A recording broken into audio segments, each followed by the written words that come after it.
Alone. Being alone by yourself,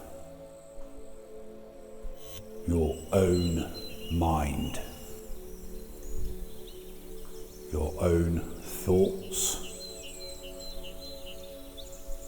and your own conclusions. It's the way we can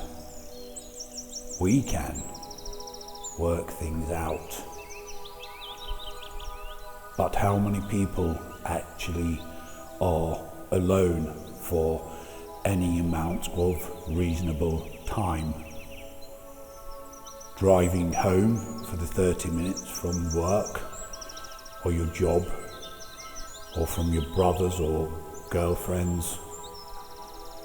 Is that enough time being alone? What do you do with alone time is the real question. Do you have chattering on the radio, music? Are your thoughts somewhere else?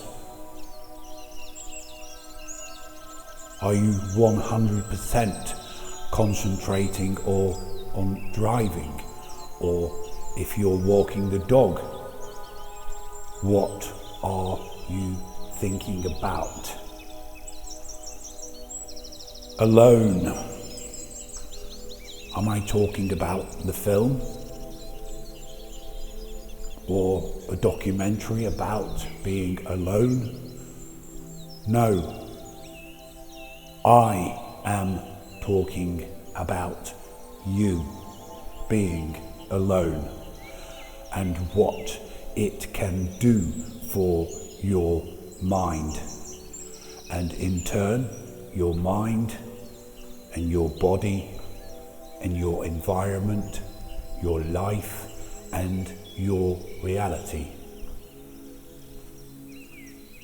Being alone helps you think.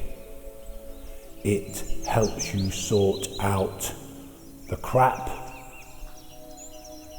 from what you are told and what you are programmed to think, and it helps you and only you sort out all the mess and the garbage that's rolling around in your thoughts and in your mind.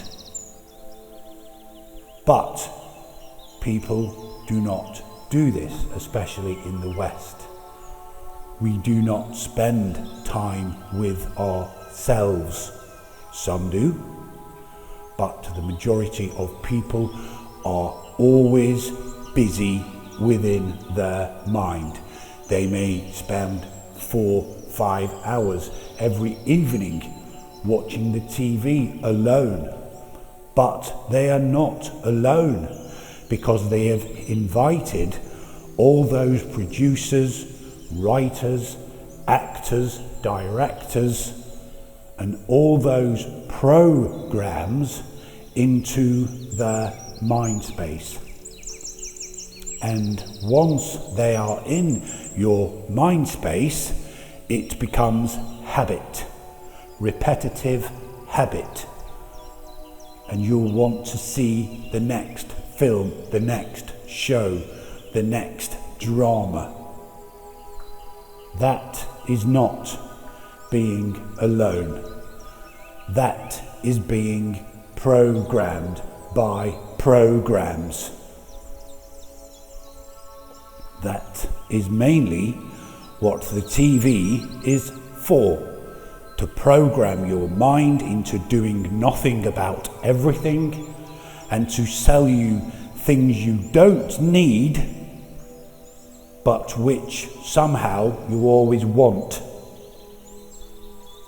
That is what the alone people at evening do, or many, many, many of them.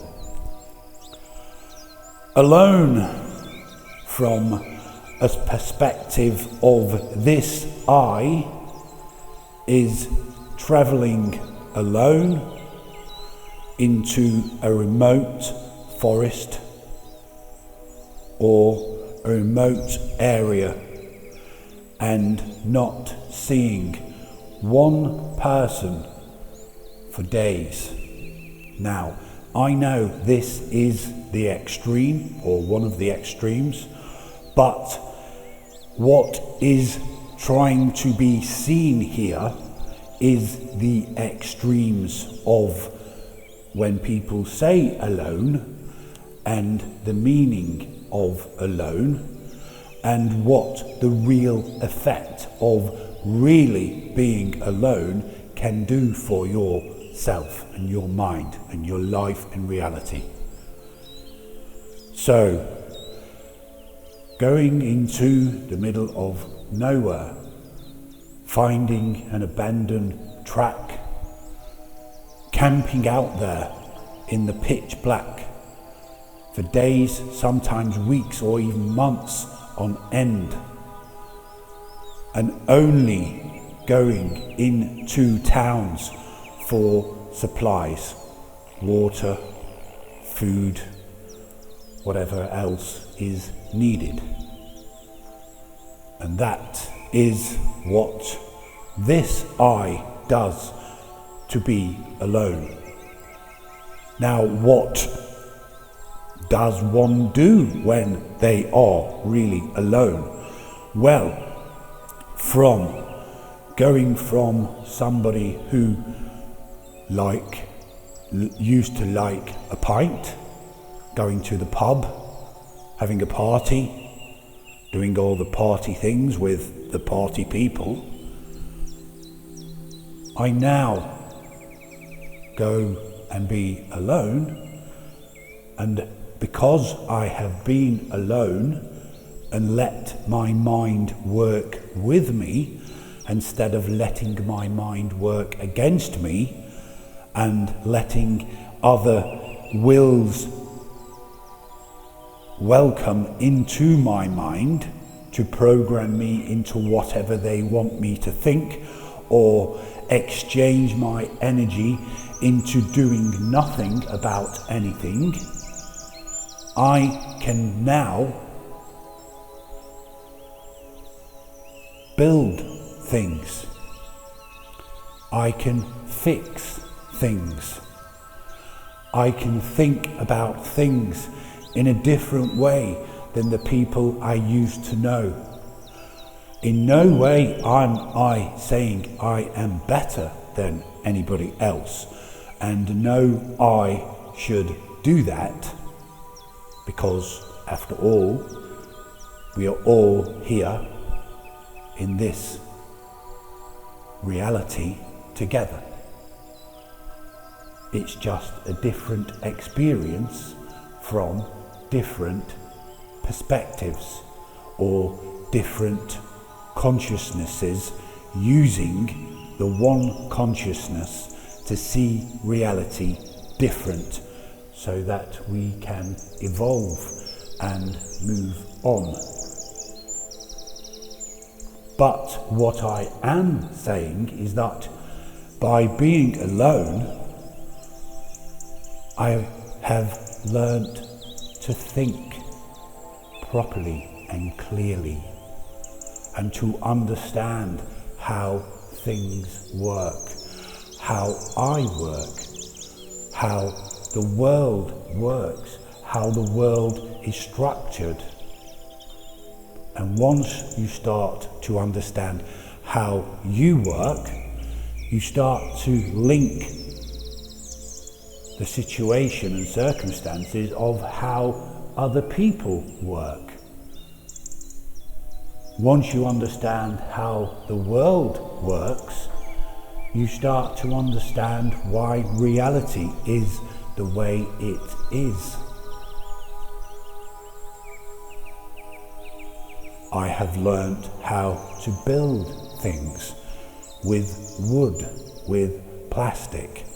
I have built my own camping vehicle with no previous know-how, just sitting there thinking about it, writing things down, contemplating on it, and then producing ideas from out of nowhere or out of somewhere in the universe.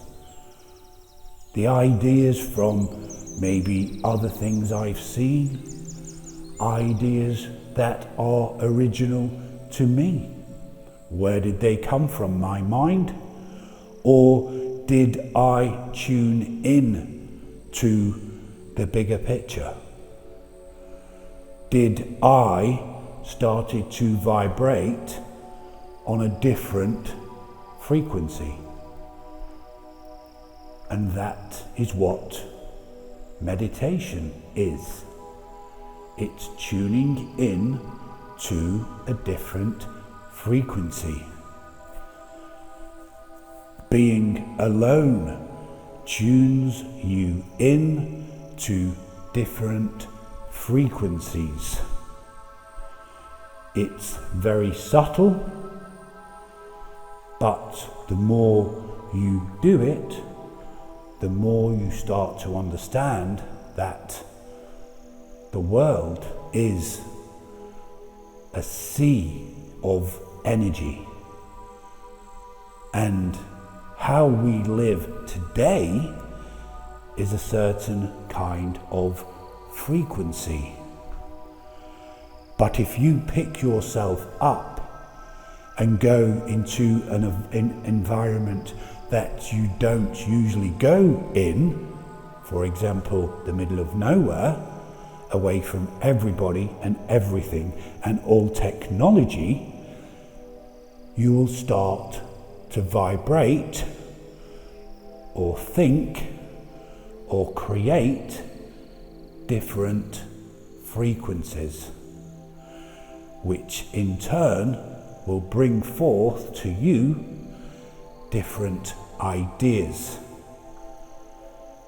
different thoughts, different creations, different fixes to different kinds of problems. It eventually will start to create a different reality from what you was in to one which you have created or thought about or contemplated upon. So being alone isn't just what we've been programmed to being a loner, to being a nerd, to being a bit weird, to being antisocial. It's something the powers that be are scared of. People who can think by themselves and for themselves. People who can create their own world with their own thinking mind.